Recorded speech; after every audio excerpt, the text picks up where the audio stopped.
Kembali. Jadi kemarin adalah tanggal 14 bulan Februari. Orang mengenalnya sebagai Hari Kasih Sayang. Valentine ya, Hari Kasih Sayang. Nasional. Internasional. Ya, orang bilang gini, Valentine itu atau Hari Kasih Sayang itu dalam 365 hari hanya satu hari, ya kan? Hanya satu hari saja, tanggal 14 Februari, ya. Tapi saudara, Tuhan mengasihi kita 1 tahun 365 hari tanpa henti. Bukan hanya satu hari, tapi dengan satu hari ini orang merayakannya luar biasa gitu ya. Muda-mudi, orang tua, ada yang bagi-bagi coklat. Kalau Pak Yan kasih apa katanya? Jul kasih apa Jul? Kasih doa gitu ya. Nah, puji Tuhan.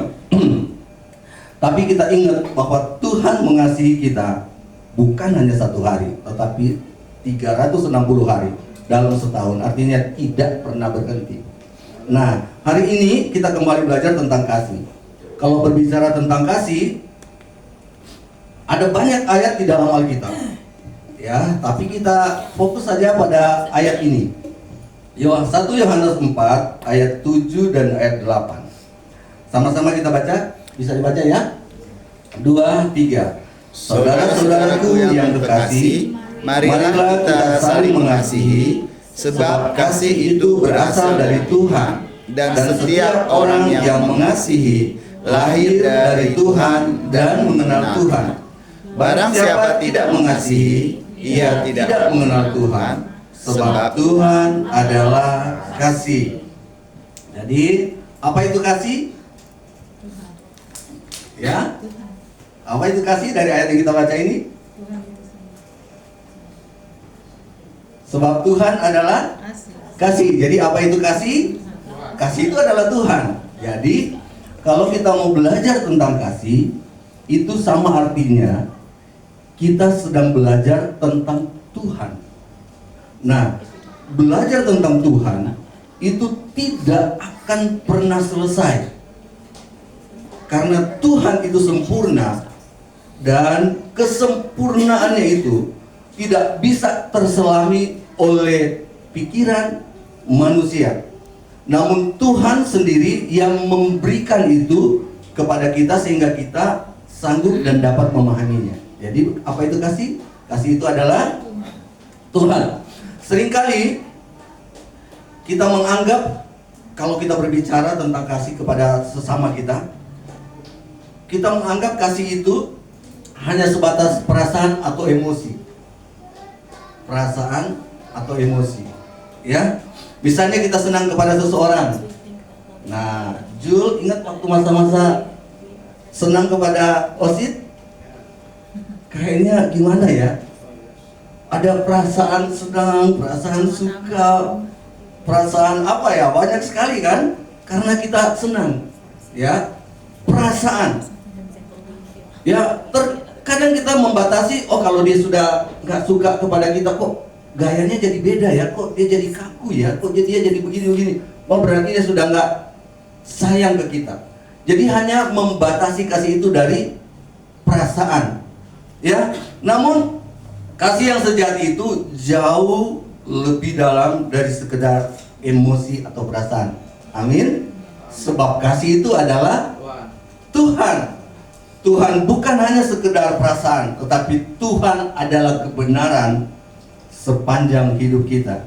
Jadi nggak tergantung pada perasaan. Perasaan lagi enak atau tidak, Tuhan tetap adalah kasih. Tuhan mengasihi kita lebih daripada apapun juga. Amin. Dan itu jadi God is love, ya. Tuhan itu adalah kasih, ya. Jadi sumber kasih kita adalah apa? Dari ayat yang kita baca tadi, bukan perbuatan manusia. Jadi kasih itu bukan perbuatan manusia, bukan produk manusia, bukan berasal dari manusia. kasih itu Alkitab menegaskan bahwa kasih itu berasal dari Tuhan.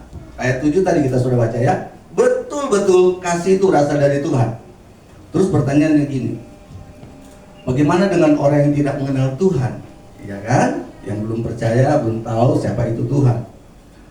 Mereka mungkin belum mengenal Tuhan Yesus Kristus, tetapi di dalam hati mereka, dalam hati nurani, mereka tahu ada Tuhan dan mereka juga memiliki perasaan untuk mengasihi. Tetapi sekali lagi, perasaan kasih itu hanya terbatas, ya, hanya terbatas kepada suka, menyenangkan atau happy gitu ya. Tapi kasih yang sejati itu betul-betul berasal dari Tuhan. Amin. Ya, karena itu tanpa mengenal Tuhan, manusia akan sulit memahami kasih yang sejati.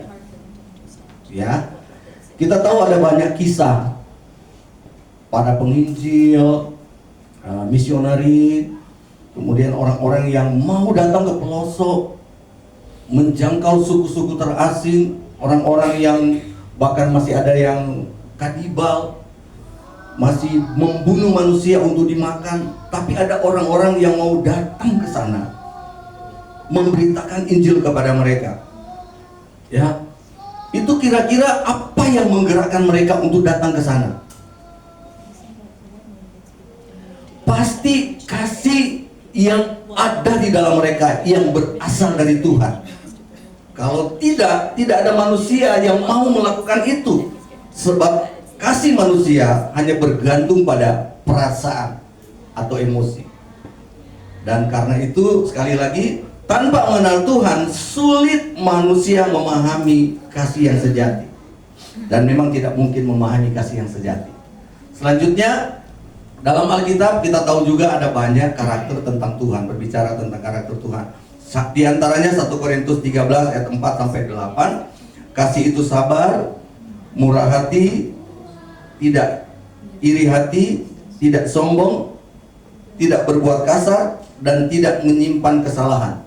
Itu kasih. Banyak lagi dalam Alkitab. Nah, kalau kita mau buat satu kesimpulan, karakter kasih itu berarti itu adalah karakter Tuhan sendiri. Karena kasih itu adalah Tuhan. Nah, banyak contoh di dalam Alkitab. Kalau kita lihat apa yang Tuhan lakukan terhadap manusia, karena karakternya yang adalah kasih itu.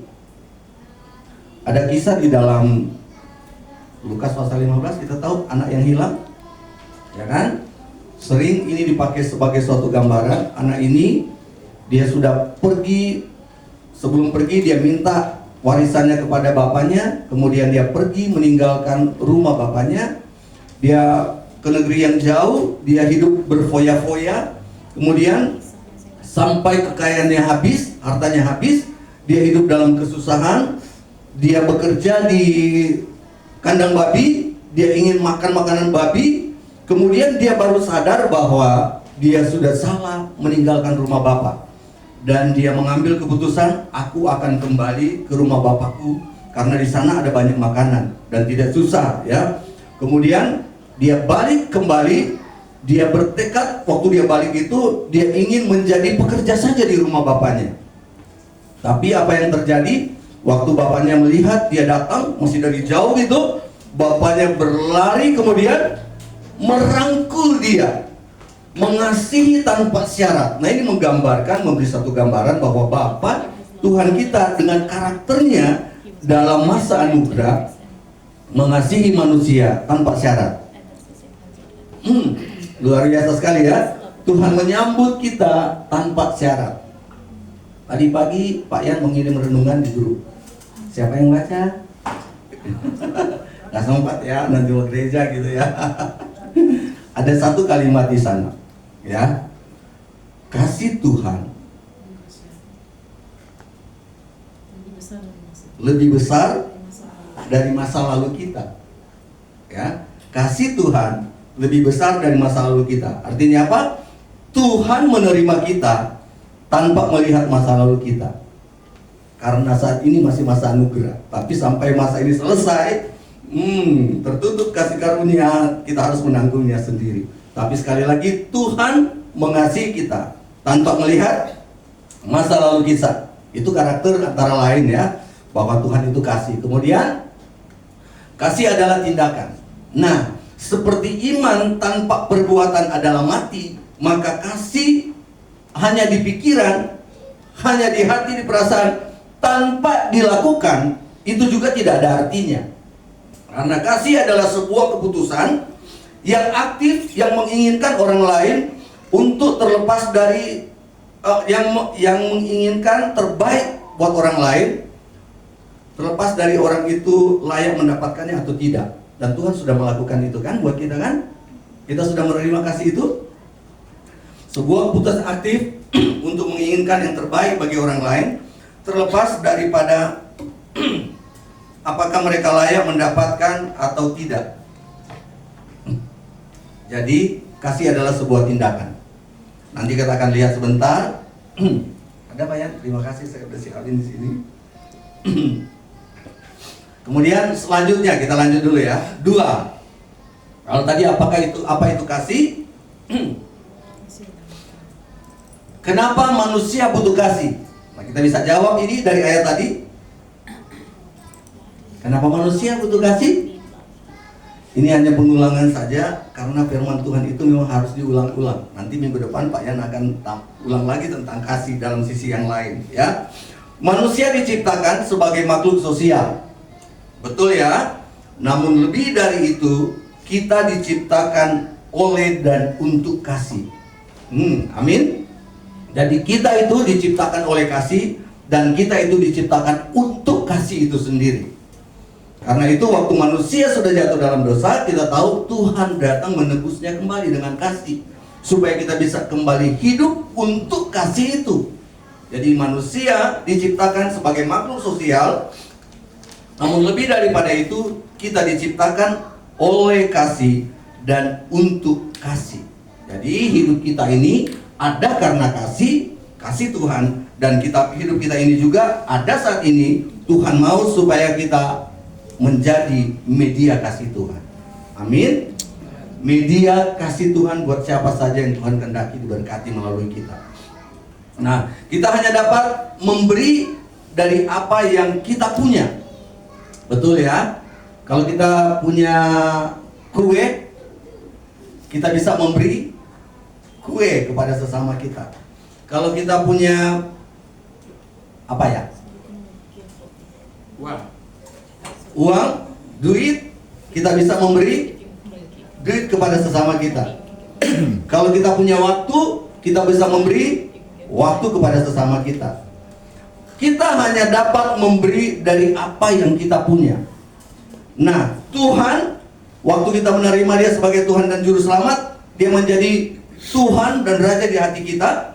Kita punya Tuhan, kita punya kasih. Tuhan adalah kasih. Dan kita dapat memberikan itu kepada orang lain karena kita punya ya Tuhan yang ada di dalam kita. Itu Tuhan mau kita bisa bagikan kepada sesama kita, karena kita diciptakan oleh Tuhan, oleh kasih, dan kita diciptakan untuk kasih itu sendiri ya. Love to love. Amin. Nah, puji Tuhan. Jadi kenapa manusia butuh kasih? Karena kita diciptakan oleh kasih dan untuk kasih. Kedua, kenapa manusia butuh kasih? Karena manusia selama kita ada dalam dunia ini, setiap manusia berpotensi untuk luka batin, tersakiti di dalam hatinya, di dalam batinnya. Nah, banyak orang yang tersakiti, memiliki luka batin, itu tidak terlepas, tidak bisa lepas, karena tidak ada sesuatu yang dapat melepaskannya. Dan manusia untuk terlepas dari luka batin, dia butuh kasih Tuhan. Amin. Jadi dalam dunia ini penuh dengan konflik, penuh dengan luka, penuh dengan segala hal yang bisa membuat kita sekali lagi tersakiti, memiliki luka batin. Tanpa kasih, luka batin itu tidak mungkin tersembuhkan. Kasih adalah perekat yang menyembuhkan hubungan yang rusak dan menyatukan komunitas. Itu pasti. Hanya kasih. Firman Tuhan bilang gini, Kasih adalah pengikat yang mempersatukan dan menyempurnakan. Jadi betul-betul ya, ayat itu sudah disampaikan lalu. Kasih itu pengikat yang mempersatukan dan yang menyempurnakan. Jadi bukan hanya mengikat, tetapi dia juga menyempurnakan. Berproses, nanti kita lihat sebentar. Jadi kasih ke manusia membutuhkannya karena kita itu mudah saja tersakiti, kita mudah terlukai, kita mudah memiliki luka di dalam batin kita. Tapi oleh kasih itu kita dapat memberi pengampunan kepada sesama kita, dan kita dapat mengasihi mereka karena kasih yang dapat menyatukan dan menyempurnakan. Amin. Lanjut. Manusia membutuhkan kasih supaya bisa mengalahkan egonya. Ya, siapa yang tidak punya ego di sini? Setiap kita mempunyai ego, ya, keinginan pribadi.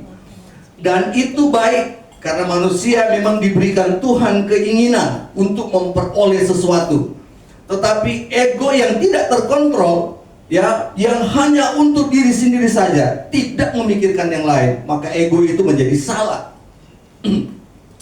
Dan kecenderungan manusia untuk egois itu akan terus terjadi di tengah-tengah dunia saat ini, yang memang memiliki atau mengkondisikan segala sesuatu untuk kebutuhan pribadinya. Kalau kita lihat foto gitu ya, tadinya saya mau taruh foto di situ, foto rame-rame kita di sini, lalu kita juga foto-foto kan. Waktu foto rame-rame ada gambar, cari ya, kita lihat. Yang akan kita lihat pertama itu siapa? Saya sendiri. Saya ya, dari 100 orang yang foto bareng kita akan cari. Ini momen apa ya? Kapan momennya ya? Oh, waktu Natal. Wah, saya berdiri di sini nih. Saya berdiri di sini. Cari. Oh iya, saya di sini. Jadi itu secara otomatis kita akan cari. Pertama adalah diri kita sendiri. Itulah bukti manusia itu egois sebetulnya. Kemudian kalau fotonya ada 1, 2, 3, 4 yang sama, di foto sekaligus itu ada 4 foto, kita akan terus zoom gitu, cari di foto kita. Aduh, foto 1, 2, 3. Oh ini jelek, hapus saja nih, hapus, disisain yang paling bagus kita. Kita nggak peduli yang lain, apakah mereka bagus atau tidak. Yang penting kita. Kalau bagus dari 4 atau 5 foto atau 100 foto sekalipun, maka yang satu kita pilih untuk kita posting lagi. Wih, acara ini kan, itu membuktikan bahwa manusia itu memang ego, punya ego. Tapi kita harus kontrol ego itu bagus. Kalau tidak, maka itu akan merusak yang dipersatukan oleh kasih dan tidak akan mencapai kesempurnaan, ya. Jadi manusia itu cenderung ego, karena itu kasih dibutuhkan untuk melunakkan hati, meningkatkan empati, dan membuat kita peduli pada sesama. Jadi kita melunakkan hati, cepat ibah kepada orang lain, kemudian meningkatkan empati, ada rasa empati kepada sesama, kemudian membuat kita juga peduli kepada sesama. Dan yang membuat itu semua adalah kasih. Jadi love to love, ya. Kemudian apalagi? Kasih itu dibutuhkan oleh manusia karena kebutuhan jiwanya itu sendiri. Dalam jiwa kita ada pikiran, ada perasaan, ada kehendak atau kemauan. Nah, pikiran, perasaan, dan kehendak ini kalau tidak dikuasai oleh kasih akan cenderung liar kemana-mana, ya. Manusia butuh merasa aman dan berharga. Amin, betul? Dimanapun kita pergi, dimanapun kita berada, kita membutuhkan rasa aman dan kita membutuhkan rasa berharga. Dalam satu komunitas gitu ya, kalau kita hadir ke sana, kemudian kita nggak rasa aman, kita pasti nggak akan hadir lagi ke sana kedua kali. Atau waktu kita datang di satu komunitas, kita sudah lama di situ, kemudian kita nggak dianggap berharga di situ, kita akan meninggalkan komunitas itu, ya, dengan sendirinya. Karena itu memang kebutuhan jiwa manusia. Manusia itu butuh merasa aman dan merasa bahagia dan merasa berharga dimanapun kita pergi. Dan Tuhan membuat jati diri kita adalah jati diri Kristus itu sendiri. Kita di dalamnya memiliki rasa aman, rasa berharga karena kasih. Jadi kasih itu sekali lagi membentuk kita sehingga kita merasa aman dan juga merasa berharga. Hanya kasih yang tulus yang bisa memberikan ketenangan batin dan bukan harta atau jabatan. Pak Yan sering cerita ya, ada teman-teman Pak Yan yang kayaknya luar biasa gitu Pak Yan ya, semua bisa beli. Tapi waktu ajak traktir makan ke restoran, tidak makan apapun, ya, karena wah takut makan A, B, C, nanti gulanya naik, nanti darahnya naik. Jadi udah nggak bisa seperti itu. Jadi dia itu sudah nggak rasa tenang karena hartanya, karena jabatannya, karena was-was terhadap dirinya. Nanti kalau begini akan ini, nanti kalau begini akan ini, kalau begini. Jadi untuk buat merasa hanya kasih yang dapat membuat kita merasa aman dan berharga. Ya, bukan harta, bukan jabatan. Di perumahan-perumahan besar itu, rumah yang besar-besar, setiap rumah itu membutuhkan security, ya. Bahkan saat ini semuanya di sisi luar kecuali mungkin di kamarnya dipasangkan CCTV. Supaya apa? Supaya bisa tahu apa yang terjadi atau bisa merasa aman di mana-mana gitu ya. Harus ada yang jaga. Karena memang jiwa manusia itu dalam pikiran, perasaan, dan kehendaknya dengan apa yang dia punya itu seringkali membuat tekanan yang lebih berat kepada dia. Kita mungkin pergi kemana-mana nggak takut meninggalkan rumah gitu ya. 1 hari, 2 hari, 3 hari, udah 1 minggu, 1 bulan, ayo kita jalan-jalan kemana? Udah nggak apa-apa, di rumah ada siapa? Nggak apa-apa, biarin aja. Kenapa kita bisa begitu? Karena mungkin kita berpikir, wah di rumah nggak ada yang bisa diambil orang. Udah kita pergi aja, santai jalan-jalan. Tapi kalau di rumahnya memiliki harta kekayaan yang banyak, dia akan titip rumahnya ke orang lain, kemudian pergi was-was. Sewaktu-waktu dia akan lihat di handphone. Sekarang kan CCTV terhubung dengan handphone atau dengan gadget ya. Kemudian sedikit-sedikit atau sebentar-sebentar lihat apa yang terjadi di rumah, apa yang terjadi di rumah. Saya kenal ada teman, dan ini bagus ya dalam hal segini. Dia punya anak 2 masih kecil-kecil, masih SD gitu ya.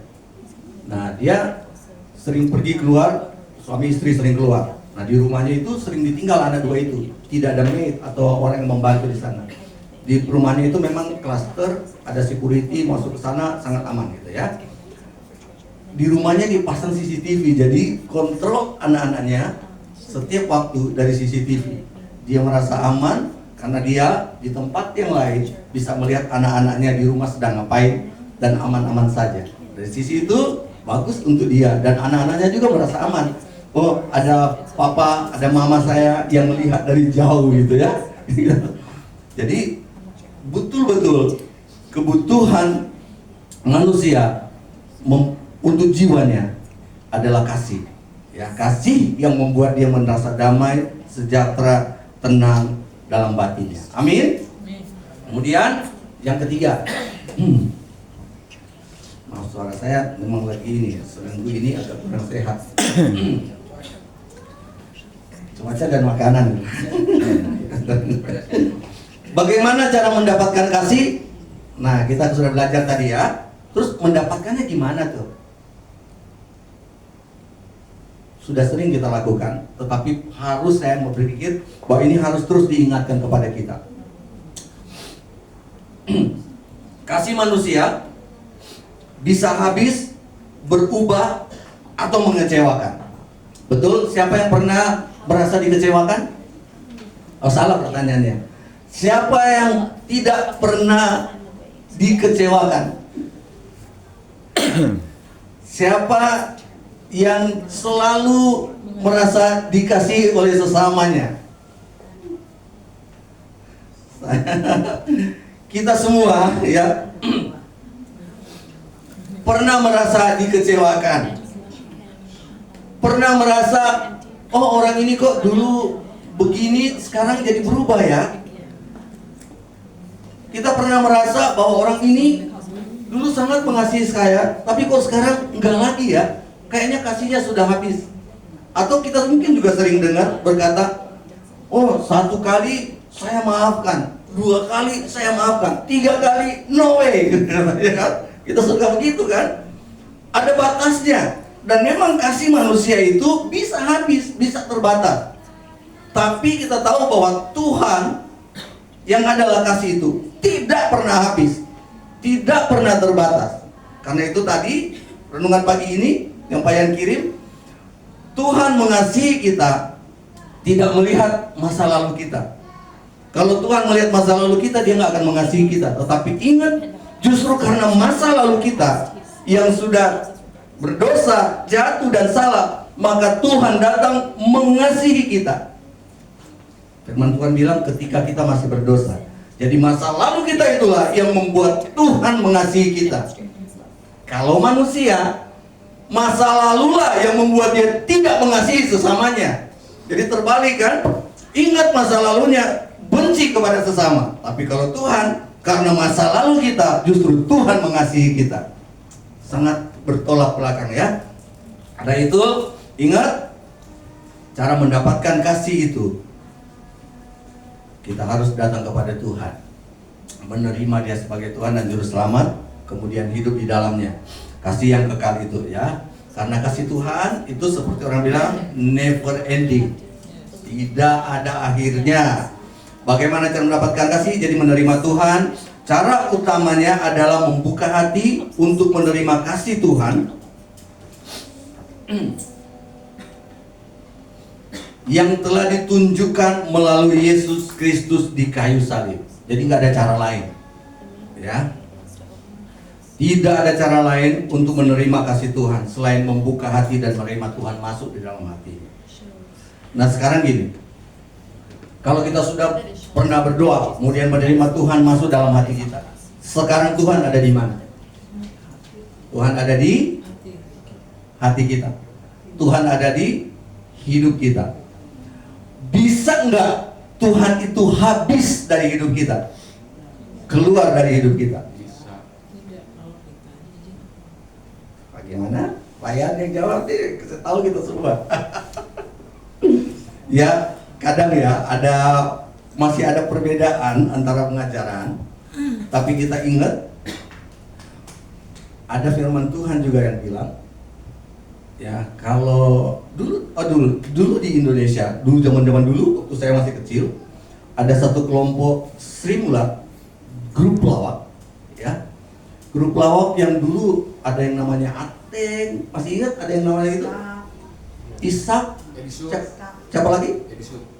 Banyak deh, ada 5 kalau tidak salah ya, ada 5. Nah, iklan mereka itu dari 5-5-nya dikumpulkan menjadi satu, dibungkus tangan gini satu, dan selama di dalam mereka tidak keluar. Tetapi di iklan itu selalu ada satu yang nongol, keluar. Bagaimana dia bisa keluar? Karena dia mau keluar, ya, dibungkus, tetapi dia masih bisa keluar dari genggaman itu karena dia mau keluar. Bisa enggak kita tinggalkan kasih? Bisa. Siapa yang mau? Kasih atau kita? Kita yang mau. Karena itu ada orang yang murtad lah, istilahnya Pak ya, itu secara umum. Jadi bisa kan? Kalau kita menolak, maka kita tidak bisa dipaksa. Ada orang yang mau meninggalkan Tuhan, bisa saudara. Karena itu adalah kehendak bebas kita. Tapi yang terutama, kalau dia sudah ada di dalam kita, dia tidak akan keluar selama tidak kita izinkan dia keluar. Kita mengasihi dia. Bagaimana caranya? Nah, adalah mentaati atau menaati perintahnya. Ini ada banyak ayat juga ya. Salah satunya ini. Yesus berkata, "Jikalau kamu menuruti perintahku, kamu akan tinggal di dalam kasihku." Yohanes 15 ayat 10. Cara mendapatkan kasih kita sudah tahu, menerima dia sebagai Tuhan dan Juru Selamat.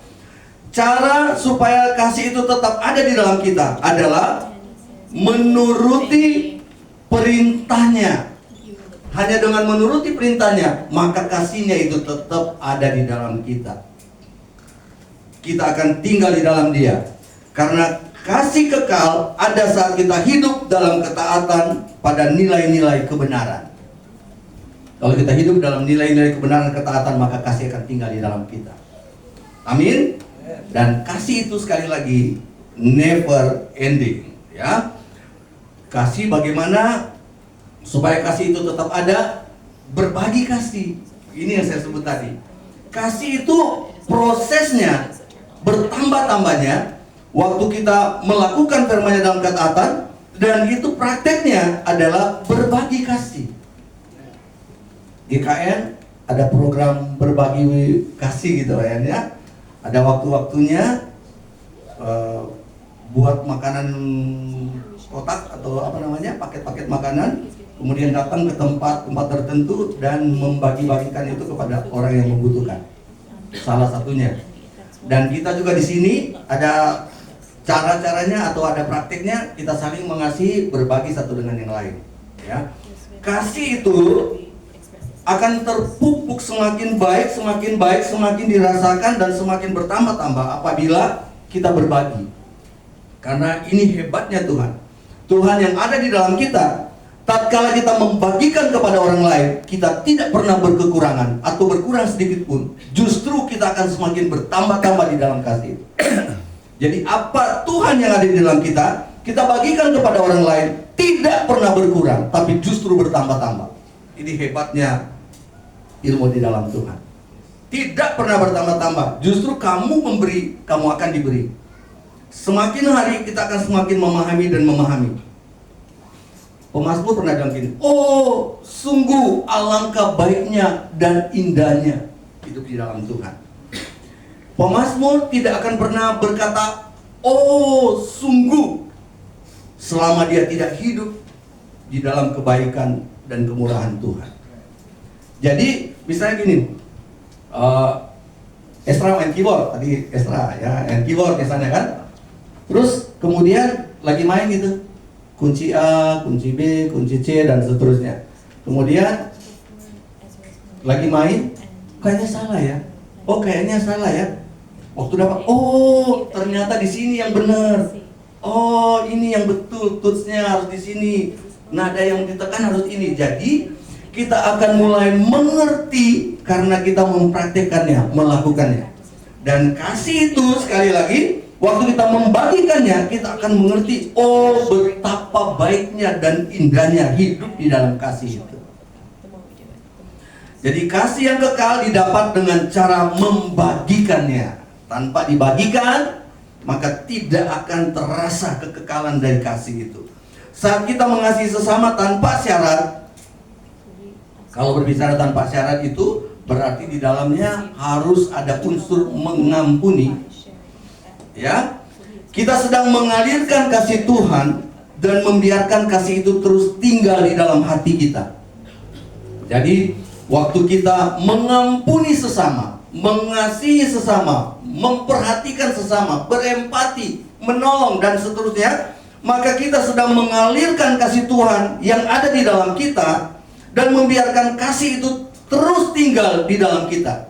Jadi kita mengalirkannya. Tetapi firman Tuhan juga bilang tadi di dalam ayat Yohanes 15 ayat 10, itu juga dia akan tetap tinggal di dalam kita. Ini hebatnya sekali lagi. Kita mengalirkannya dan dia juga tetap tinggal di dalam kita, semakin membentuk kita menjadi serupa dengan dia. Itulah hebatnya Tuhan di dalam kita. Kasih itu, dia tidak pernah berakhir. Dia tidak pernah selesai.